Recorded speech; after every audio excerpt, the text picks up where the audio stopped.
As former President Trump ahead of a critical day in his criminal hush money trial as Michael Cohen is set to take the stand, the president again reiterated accusations he's made in the past, calling this a political witch hunt, blaming the Biden administration for this case. Of course, the federal government has not been involved in this case, and thus far, we should point out that the former president hasn't put out any evidence to show the connection he's making to the president and the White House for this. But I do want to bring in our legal contributor, Brian Buckfire, for a bit more on this, because we heard the former president there, Brian, say a couple of things, including, again, highlighting that this expense, the hush money payment to Stormy Daniels, and then the repayment to Michael Cohen for having made that hush money payment, was listed on the ledger as a legal expense, which former President Trump is saying was the proper way to list it because it was a payment to his attorney. How is the prosecution going to handle that argument in court with Michael Cohen now taking the stand? It'd be pretty simple. Just because you pay an attorney to do something illegal, it doesn't make it a legal expense. I mean, you can use any analogy. If John wants to pay me to go hide his money in the Cayman Islands and that's illegal, he might document it as a legal expense, but that's illegal. Don't worry, I'm not going to hide any money. If I had enough money for you to hide, that'd be great. Yeah, but John is loving the scenario. But that's not how that works. You can't just use this broad terminology. It says, because I paid this person this much money, and regardless of what I asked them to do, it's a legal expense. I think that's what the prosecution is going to try to prove here.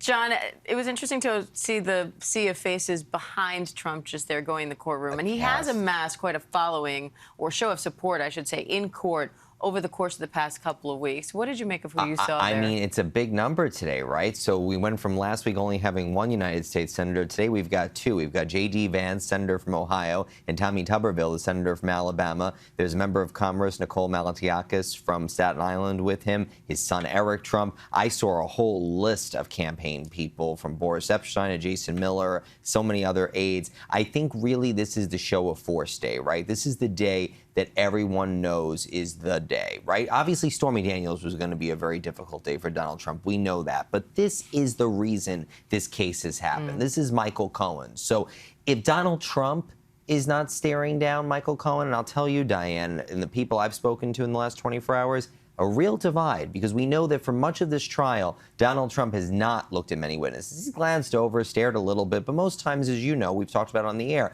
his eyes have been closed. Maybe he's falling asleep. He's not paying attention as much.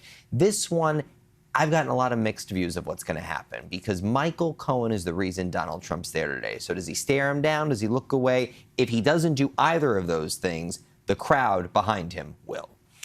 And, Aaron, people lined up overnight just to try to get a seat in the court or even the overflow room today. What do you make of the scene at the courthouse today?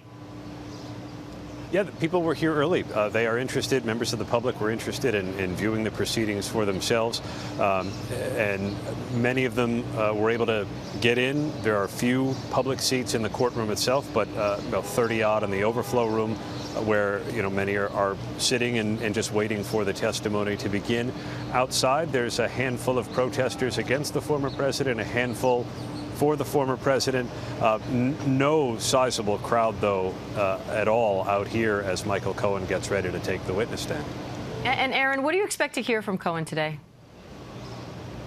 Cohen is probably going to repeat what he told Congress in 2019, that Donald Trump ordered him to pay off Stormy Daniels so her claim of a sexual encounter with Trump does not reach the ears of voters in 2016, even though Trump denied the sexual encounter ever occurred. And he is going to talk about how he says that Trump told him to front the money using a home equity line of credit and this company that he established through the First Republic Bank branch across the street from Trump Tower.